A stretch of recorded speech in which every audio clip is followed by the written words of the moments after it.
my name is Vanessa. I am 36 years old and I grew up in the city of Barstow. Hello everyone, my name is Victor Hernandez. I'm 30 years old and I grew up in the city of Moreno Valley. Hi, my name is Lanice and I am 39 years old. I grew up in the beautiful city of Victorville and have pretty much lived in the high desert my whole life. Growing up, it was very rough. I didn't have my dad in the picture. I did have my stepdad though, who came in and stepped up, so I'm thankful for that. But there was still something missing. I was a little girl that longed for that father-daughter relationship, and growing up, I never had it. You know, my dad had remarried. He ended up having some other kids, and it was rough. It was rough going over there and seeing him have a whole new family and not feeling really a part of that.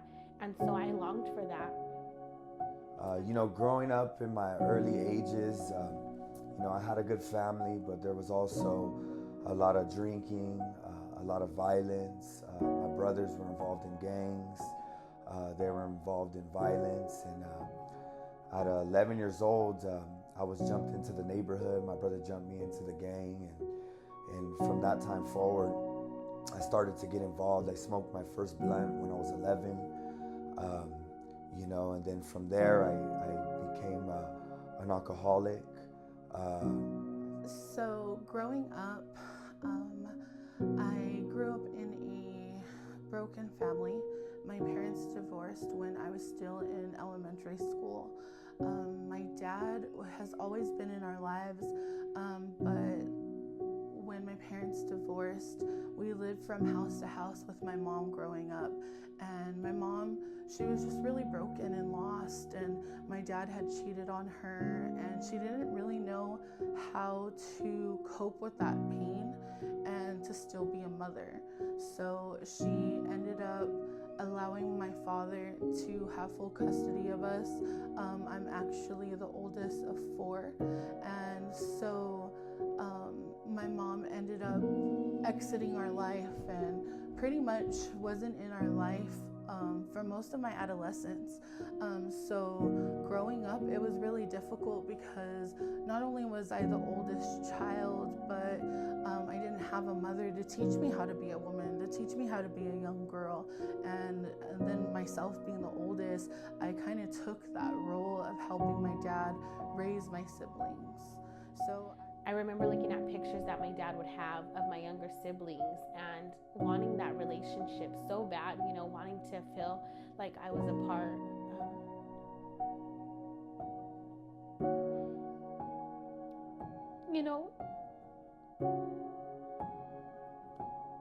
Longing for that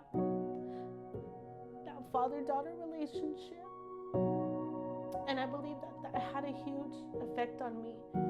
I started in and out of juvenile hall. I was in and out of juvenile hall for a long period of time, from 11 years old all the way to about 17. So my early ages, were filled with violence. They were filled with fighting. They're filled with addiction, at an early age. And, like I said, my family was involved in a lot of these things. There was a lot of good with my family, but then there was that side of alcohol, drugs, and violence. So my dad did end up remarrying, and I did have a stepmother who I love so much, but she didn't have her children in her life, and they got taken away from her. So she didn't know how to be a mother either. And I feel like she resented my dad a lot because he did have his children and she didn't. So growing up, it was really difficult because I didn't have a woman to teach me how to brush my hair. And I had nappy hair, okay? I had curly hair. And I didn't have a woman to teach me how to take care of myself and how to have confidence in myself. And I didn't have that role model of what a woman should be. I wanted to feel that that void. And so I looked for that in relationships. I looked for acceptance in relationships. I had a lot of rejection problems, because I felt like I was rejected by my father. I often felt like, why didn't he care for me? Or why didn't he want to be involved? That's all I knew. All I knew was fighting, robbing people, gang banging, getting high. That's all I really knew. It was like, when am I gonna get my next high? How am I gonna come up? And that was a part of my life. And that's how it was with me and my brothers. When stuff came down, my brothers called me. I was the youngest out of 2 brothers and 1 sister. And my 2 brothers, I always wanted to hang out with them, and I always wanted to do what they were doing. And when I got involved, I started to go I started to go deeper, into methamphetamine. I started doing heroin at an early age, about 16 years old. And so that was like a lot of trauma for me growing up. Not really having that, that father figure in my life to show me that I was important, to show me that I was of value. And so I struggled in relationships. I was looking for someone to give me that attention, to show me that I was loved, to show me what I was looking for. And because of that, I was going through failed relationships after failed relationships. I dealt with anxiety, I dealt with depression, I dealt with panic attacks. So I found myself in a place where I was depressed, like really lost and depressed. And I was kind of that depressed person where I seemed like I had it all together. Like at school and with my friends, I was really outgoing, but the ones that really knew me knew that, that I was really hurting inside. And I found myself in elementary school already desiring to take my own life. When I was in placement, I remember going to placement after juvenile hall. They took me away from my family because I kept getting locked up, and there I got introduced to meth, and then later on to heroin. And then from there, my life was just in and out of programs, and it really shaped my life to a place of just pain and anger, a lot of pride in my life, and just the party life, the doing the most. That was me. Like, I always wanted to do the most. I would say some of the big struggles that I did face growing up was not having that father figure in my life. Because of that, I was looking for love in all these wrong relationships. I was looking for attention, for anybody to just give me attention, or, to make me feel like I was wanted. And I think that had a huge part and a huge role on my upbringing. I was drinking a lot. I was getting high a lot. There was just so much that I was trying to find to fill this void that I had, to fill this emptiness that I had. And so I felt like, just going along with the crowd, or, trying to fit in. I found myself trying to be a people pleaser because of that relationship that I had with my dad. It wasn't there. And so I felt myself trying to please people for acceptance. And so I got myself caught up in drinking and getting high, and, really getting involved into the party scene, and just trying to fit in anywhere that I could.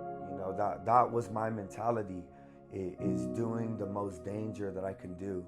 And it really shaped my life to be a person you didn't want to be around.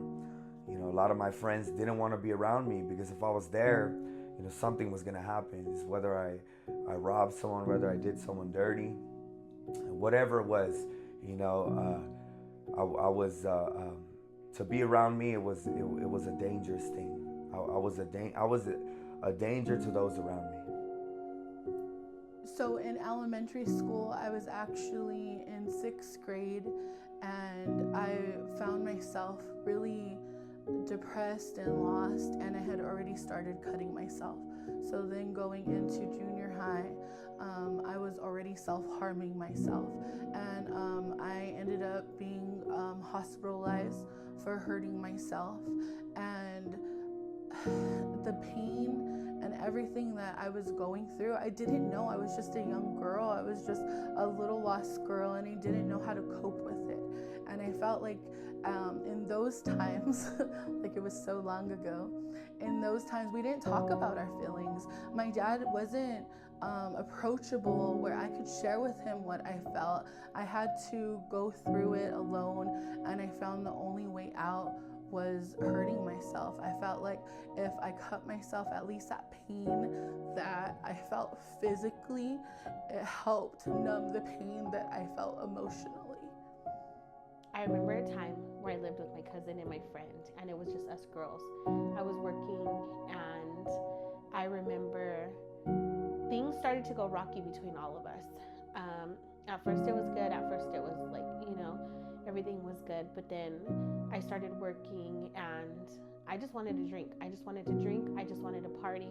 So every time I got paid, I would just go buy beer. I would just go buy weed. I would just spend my whole money.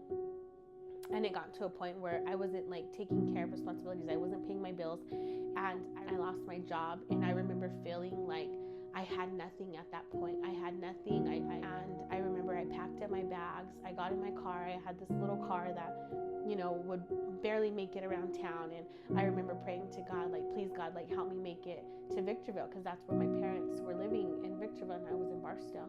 And so I packed everything up, and I went to my mom's house. One of the lowest moments in my life is when I was 19 years old, and I got the phone call that my mom had passed away. And around that time, I had got saved. I gave my life to the Lord, but I didn't have no deep roots. So when me and my mom went to church, she brought me to church. She invited me on an Easter day, and I gave my life to the Lord and radically saved. Gave my life to God. I was 19 years old, and just as time went by, me and my mom backslid, and I went back to the streets. I went back to violence. I went back to doing drugs, and my mom went back to drinking. And I had convinced myself that I was better off not living than I was living. And I found myself in a place where my grandpa had passed away, and my grandpa was one of my favorite people in the whole wide world. So not having my mom and the one person that I love so much, I found myself constantly thinking about not living, constantly thinking about hurting myself, and just convincing myself that I was better off not alive. And from there, my parents were really involved. They were coming to Victory Outreach, and so I went to church with them. And I remember it was like I was waiting for that altar call moment. Like I was just at a point in my life where I was just so tired. I was so tired of depression. I was so tired of dealing with the things that I was battling, and I just wanted something different, wanted something to change. And I remember I was waiting for that altar call, and I remember Pastor Alex had gave the altar call, and I went to the altars, and I was so broken, and I gave my life to the Lord that day. And it was great. It was good. I was serving, I got saved, and God started to turn things around. But then again, I hit a hard place. I was saved. I started working, and the enemy came in again. That moment, losing my mom it affected my life a lot. Like I said, she was my church partner. She was the one that brought me to the Lord, and so it affected my life in a bad way. My siblings were everything to me. My sister and my brothers, they kept me alive. I took care of them. I fed them. I was like a little mother to them. So having them depend on me was honestly something that I know was a godsend. I know that it was the Lord, because I thought that my life was better off dead, but